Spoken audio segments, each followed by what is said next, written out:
पाकिस्तान ने, आप नूर खान साहब का देखिए, मैं आपको उनका भेजता हूँ, डॉन का आर्टिकल 2005 का आर्टिकल है।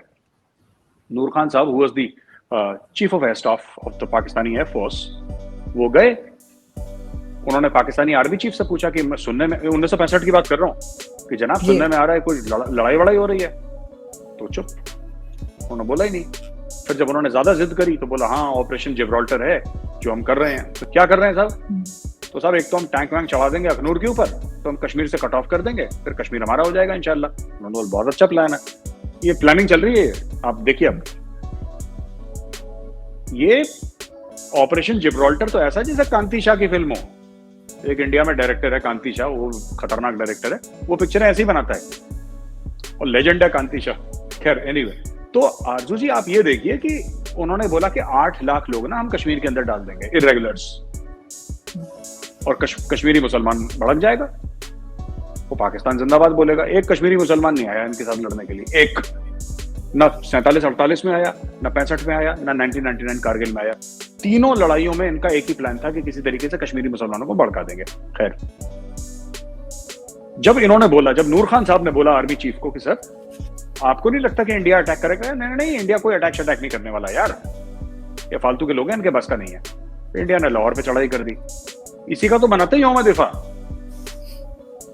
और नूर खान साहब, मैं आपको भेजूंगा वो जो है, नूर खान साहब ने लिखा है अपनी ऑटोबायोग्राफी में कि पाकिस्तानियों को झूठ बोला गया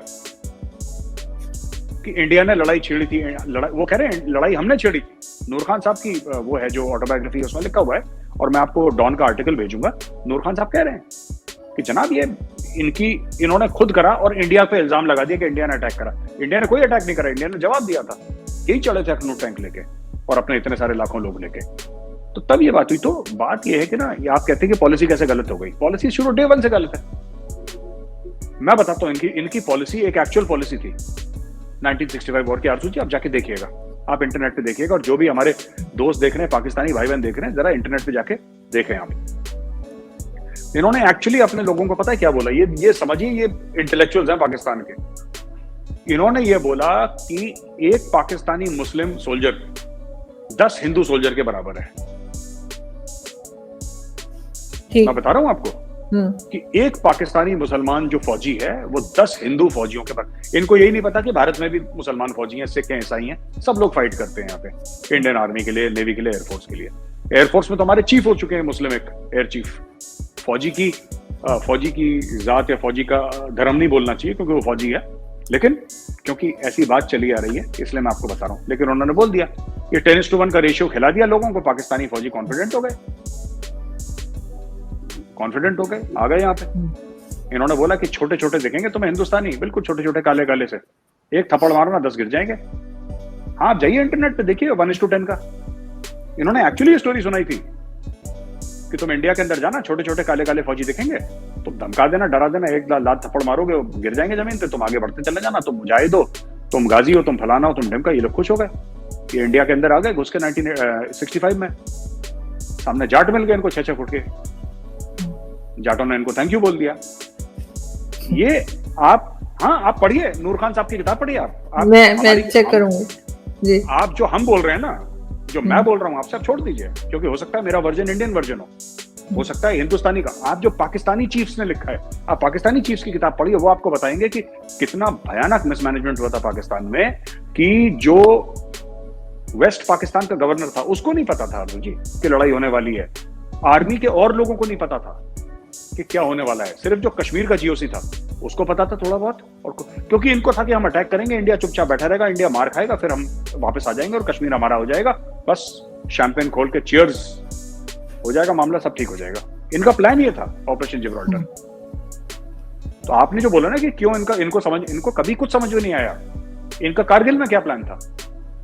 इन्होंने सोचा कि हम कारगिल की पहाड़ियों पर चढ़ जाएंगे, सियाचिन कट ऑफ हो जाएगा, कश्मीर आजाद हो जाएगा। अरे इंडियन आर्मी वहां पे बैठ के लूडो खेल रही है। ये तो आज भी यही कहते हैं कि अगर वापस ना बुलाया होता परवेज मुशर्रफ साहब को तो हो गया होता काम, कश्मीर मिल गया होता। आरजू जी किसी ने वापस नहीं बुलाया, ये खुद गए थे वहां पे, नवाज शरीफ को भेजा था बिल क्लिंटन के पास। ये हर समय कहते हैं 1971 तो हमने जीत लिया था, लेकिन हर चीज लेकिन, कभी सच नहीं बोलते लोगों को, कभी सच नहीं बोलते।